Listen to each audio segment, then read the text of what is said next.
Bonjour tout le monde, bienvenue dans cette nouvelle vidéo sur le cours du traitement du signal.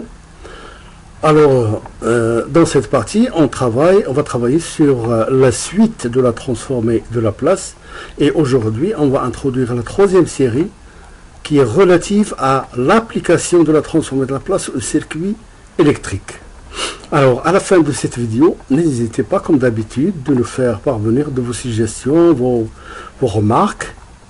Et aussi, n'hésitez pas à nous faire plaisir et à nous encourager par la mise de like, par vos abonnements et vos partages.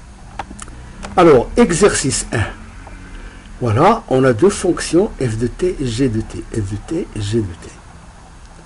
Donner l'expression de f de t et g de t. Ça veut dire exprimer f de t par la somme d'échelons, etc., etc., et de même pour g de t. Et à partir de ces expressions-là, on vous demande d'en déduire l'expression de la transformée de Laplace de f de t et de g de t. Alors, pour faire, donc, pour le premier exercice, c'est-à-dire pour la fonction f de t, eh bien, si on applique le principe de linéarité, ça veut dire que f de t, il peut être décomposé comme mettant la somme de f1 de t plus f2 de t. Voilà f de t. Et là, cette forme, c'est-à-dire elle commence à t égale 0 par une amplitude égale à 1, et à partir de t égale à taux, il passe à la valeur 2. Voilà. Donc on peut dire que f de t, c'est quoi? C'est la somme d'un échelon causal qui commence à t égale 0, plus à partir de t égale taux, un autre échelon qui commence là et qui fait comme ça là. Les deux, ils ont amplitude 1 parce que j'ai 1 et à partir de t égale taux, je vais avoir le deuxième qui est 1 dont la somme va donner 2. Donc voilà le premier et voilà le deuxième. Ça veut dire quoi? Ça veut dire que f de t, c'est la superposition d'un échelon causal qui commence à t égale 0 plus un échelon retardé à partir de t est égal à taux. D'où la transformée de Laplace de cette expression-là, c'est tout simplement f de p égale, et bien puisque là, qu'est-ce que u de t? Donc c'est 1 sur p. U de t moins taux, c'est 1 sur p plus 1 sur p, avec le terme de retard exprimé dans le domaine de Laplace. Voilà, juste une petite remarque. Parce que dans cet exercice, qu'est-ce qu'on a? Vous avez ici une amplitude égale à 1. Et après, le signal change pour passer de 1 à 2. Eh bien, il y a des étudiants qui font cette décomposition, mais l'erreur qu'ils font, c'est que pour ce deuxième signal, ils font cet échelon à une amplitude 2. Non, ça ne va pas, parce que si vous mettez cet échelon ayant comme amplitude 2, vous allez avoir 1 plus 2. Ça veut dire que ça fait 3. Or, là, la somme, la résultante, c'est 2.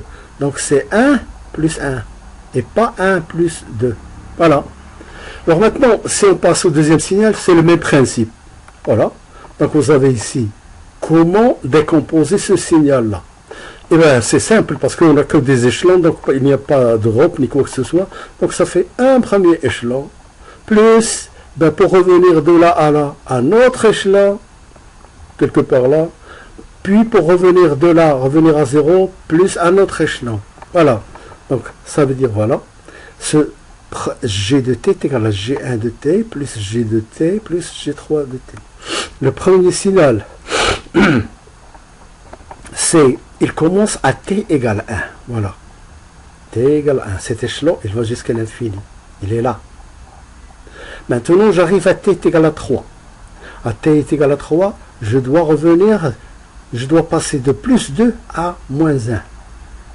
Donc il me faut un échelon négatif qui passe de, voilà, qui a une amplitude de moins 3. Parce que quand je suis là, et je rajoute moins 3 à cette amplitude, eh bien j'ai plus 2 moins 3, ça fait moins 1. Donc voilà, il me faut un échelon de moins 3 qui, ajouté à celui-là, va me ramener à moins 1. Et enfin, arrivé à t est égal à 4, je dois revenir à 0. Alors quand je suis là, ici, là, qu'est-ce que je dois faire? Parce que ajouter celui-là à celui-là, ça nous fait ce dessin-là. Voilà, je suis à moins 1. Donc pour revenir à 0, eh bien, je vais rajouter à partir de t égale 4, voilà, un échelon qui a une amplitude 1. Donc c'est quoi ça? Un échelon d'amplitude 2 décalé d'une unité, retardé de 1. Ici, un échelon négatif d'amplitude moins 3, décalé de 3, u de t moins 3. Et là, c'est quoi? C'est un échelon d'amplitude 1 décalé de t égale 4. Voilà. Et bien, comme ce sont tous des échelons, donc ça veut dire 1 sur p, 1 sur p, 1 sur p. Et comme ici j'ai 2, 3 et 1, donc ça me fait 2, moins 3 et 1.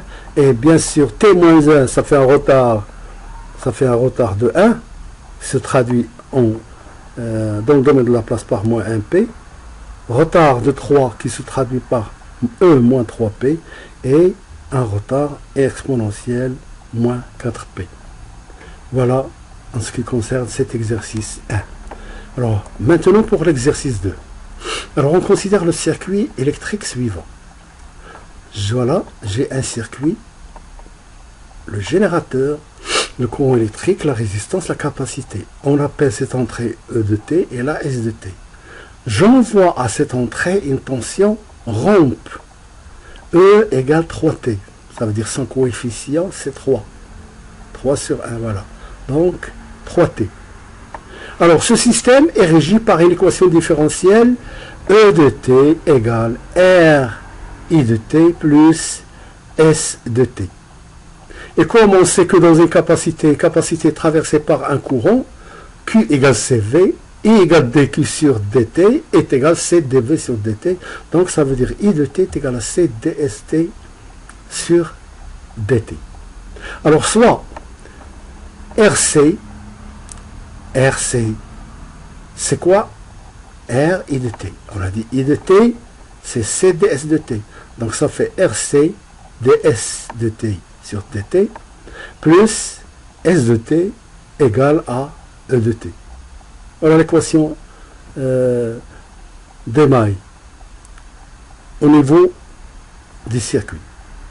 Dans le domaine de la place, cette équation devient, voilà, si on considère que S de P, c'est la transformée de la place de S de T, et E de P, la transformée de la place de E de T, et grâce à la propriété de dérivation de la transformée de la place, qui dit que la transformée de la place de la dérivée, première dans le temps est égale à, correspond dans le domaine de la place au produit PS de P.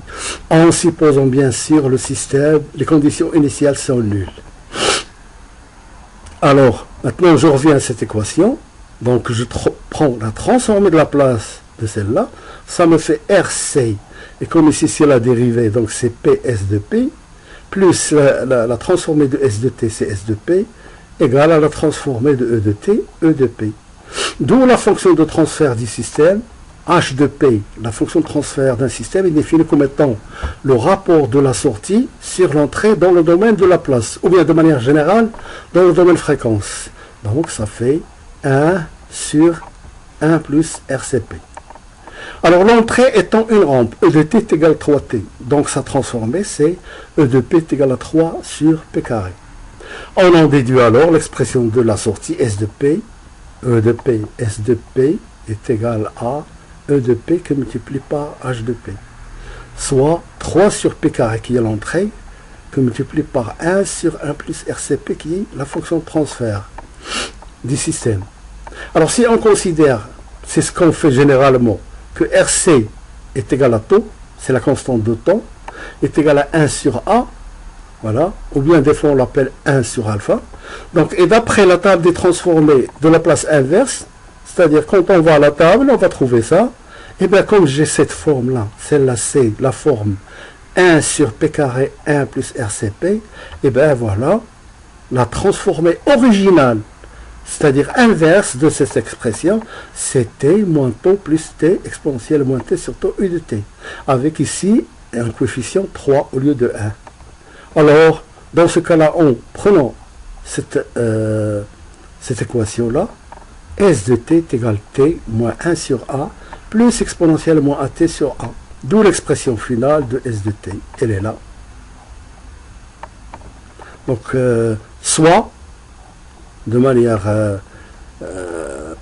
finale, c'est S de t est égal à 3 RC, facteur de t sur RC moins 1 plus exponentielle moins t sur RC.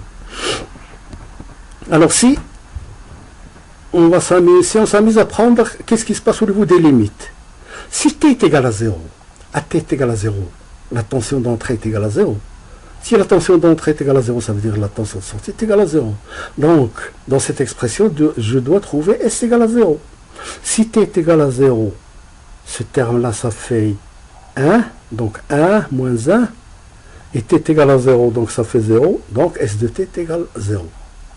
Et si maintenant t tend vers l'infini, en fait, on va dire, parce que on va laisser ça pour les gens de maths, t tend vers l'infini. Nous, on va dire t très grand, suffisamment grand. Alors, si t est suffisamment grand, ça veut dire que ce terme tend vers 0. Et le résultat final, la sortie S de t, il va être 3 RC que multiplié par t sur RC moins 1. Ça veut dire quoi? Ça veut dire pour t très grand, et par la sortie, il va être parallèle. Voilà, il y a juste une différence constante entre l'entrée et la sortie. Autrement dit, il y a un retard constant. Donc ça, c'est pour t grand. Mais pour les basses, pour les temps bas, eh bien, la sortie, elle va démarrer de 0. Donc je vais avoir une tangente ici, là, elle va démarrer de 0.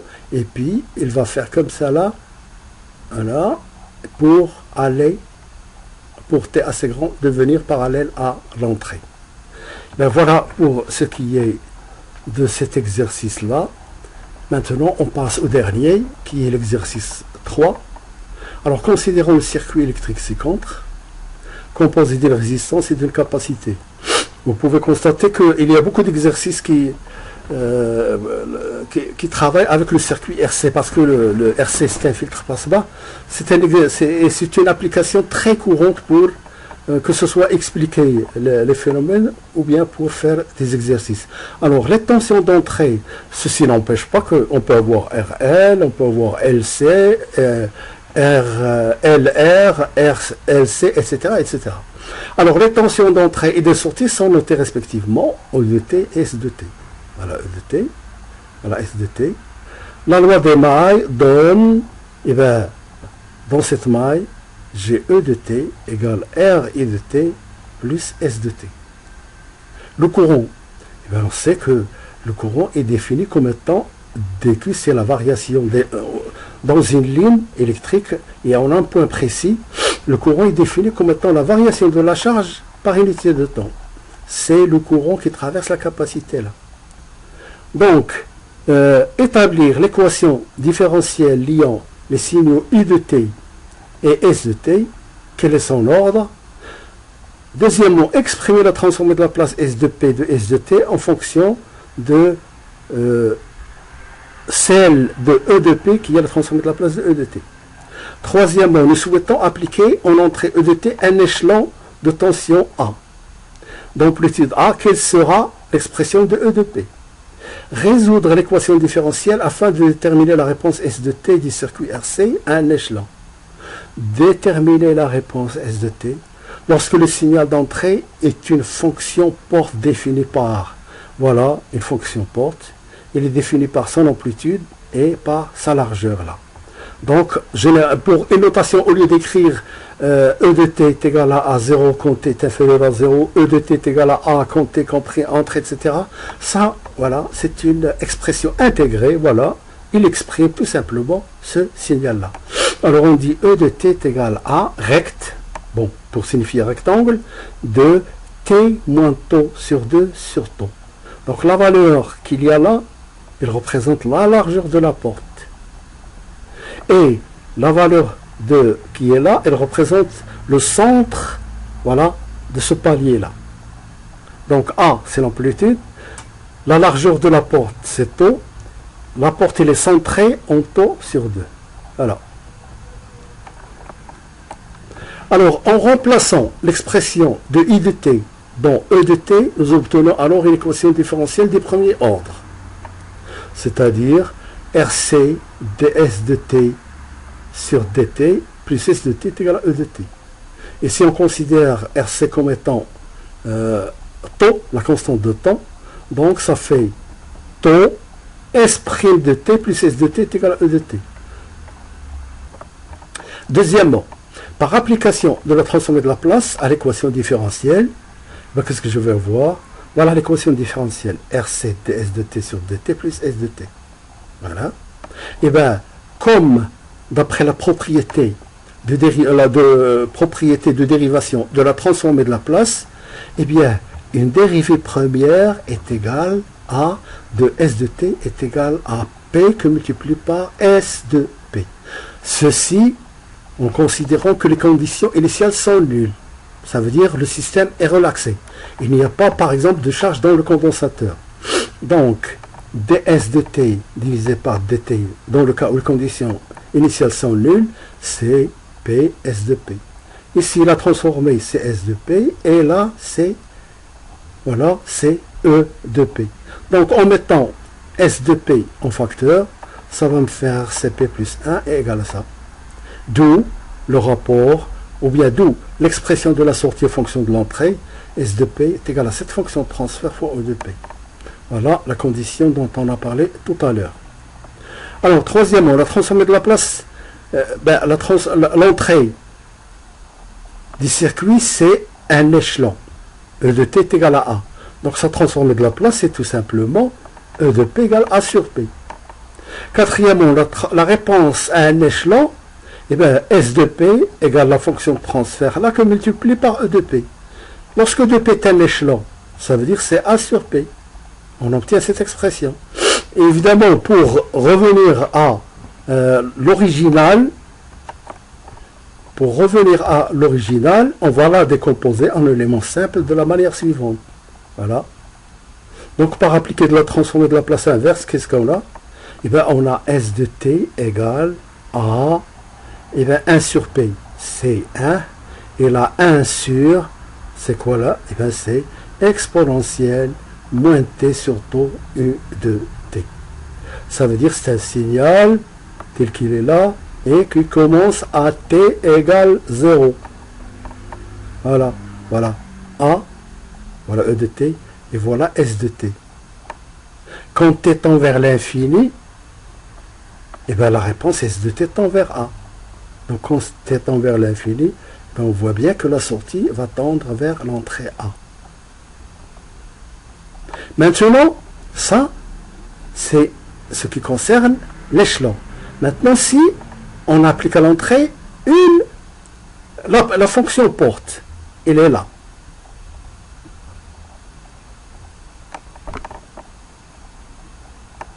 Alors, cette fonction porte, c'est quoi?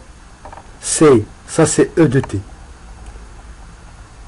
Bon, là, il y a une confusion. Ça, c'est E de t. Égale, ça, c'est E1 de t.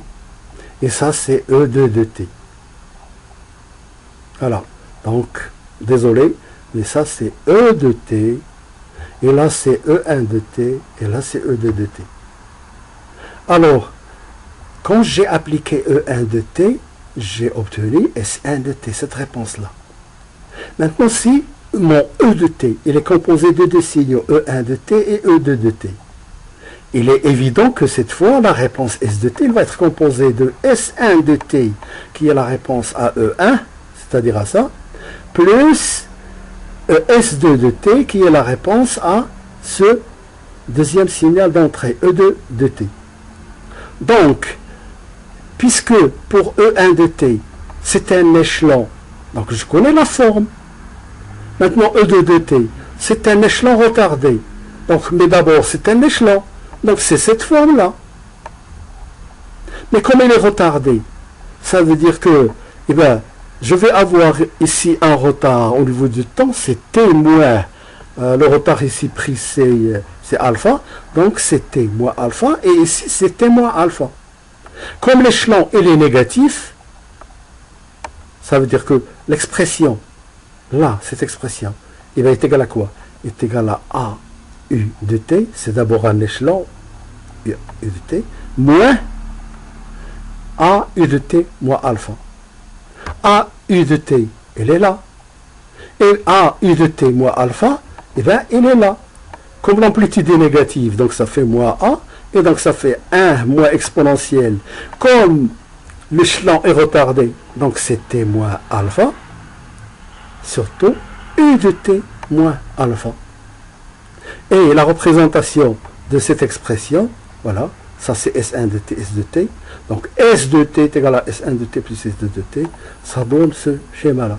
Ça veut dire que entre t égale 0 et alpha, j'ai la charge du condensateur. Et à partir de cet instant-là, qu'est-ce qu'on a fait? On a annulé l'échelon.